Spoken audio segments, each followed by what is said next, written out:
Hello hi అండి, అందరికీ నమస్కారం. Welcome back to our channel అమ్మాయి గారు రుచులు. ఈరోజు నేను మరొక రెసిపీతో అయితే మేము ముందుకు వచ్చానండి. టమాటా వంకాయ కర్రీ ఎలా చేస్తారనేది వీడియోలో చూపించబోతున్నాను. దానికోసం అయితే నేను 1/2 కేజీ వంకాయ, 2 టమాటాలు అయితే తీసుకోవడం జరిగిందండి. సో ఒక వంకాయలు కట్ చేసుకొని టమాటాలు కూడా కట్ చేసుకొని సైడ్కి అయితే పెట్టుకోవాలి.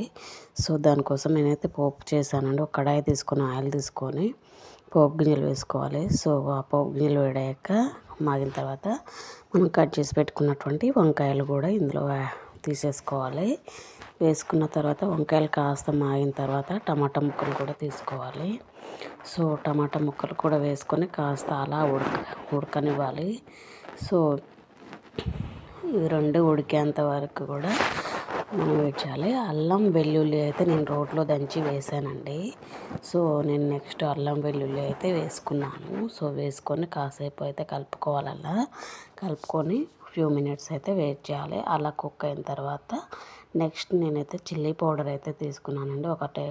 ఒక స్పూన్ చిల్లీ పౌడర్, ఒక స్పూను ధనియా పౌడర్ అయితే తీసుకోవడం జరిగింది. తీసుకొని బాగా మిక్సింగ్ అయితే చేసుకోవాలండి. కర్రీ అంతా కలిసిపోయేలాగా మిక్సింగ్ అయితే చేసుకోవాలి. సో మనకు అలా ఆయిల్ అనేది పైకి తేలుతూ ఉంటుంది. ఈ టైంలో మనము కరివేపాకు, కొత్తిమీర అండ్ 3-4 పుదీనాకులు కూడా వేసుకోవాలి. సో ఈ విధంగా వేసుకొని బాగా మిక్సింగ్ అయితే చేసుకోవాలి. చూస్తున్నారు కదా, ఈ విధంగా అయితే మిక్సింగ్ చేసుకొని బాగా కలుపుకొని అయితే పెట్టుకోవాలండి. సో అలా కలుపుకొని పెట్టుకున్నట్లే మనకి ఆయిల్ అనేది పైకి తేలుతూ ఉంటుంది. ఈ టైంలో మనకి కర్రీ అనేది రెడీ అయిపోతుంది. సో కొన్ని వాటర్ అయితే యాడ్ చేసుకొని మళ్ళీ 2-3 నిమిషాల వరకు అయితే ఉడికించుకోవాలి. ఉడికించుకున్నట్లయితే మనకు కావాల్సిన టొమాటో కర్రీ అనేది సింపుల్గా రెడీ అయిపోతుందండి. సో ఈ ప్రాసెస్ మీకు నచ్చినట్లయితే లైక్ చేయండి, షేర్ చేయండి, ఛానల్ని అయితే సబ్స్క్రైబ్ చేసుకోండి.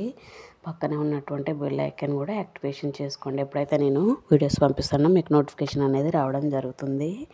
Please like and share, please support me, please support చేయండి. మీకు రెసిపీస్ అయితే నచ్చితే చాలా వరకు అయితే చూస్తున్నారు కానీ ఛానల్ని అయితే సబ్స్క్రైబ్ చేసుకోలేండి. సో ప్లీజ్ సబ్స్క్రైబ్ చేసుకోండి, లైక్ చేయండి, షేర్ చేయండి. Thank you.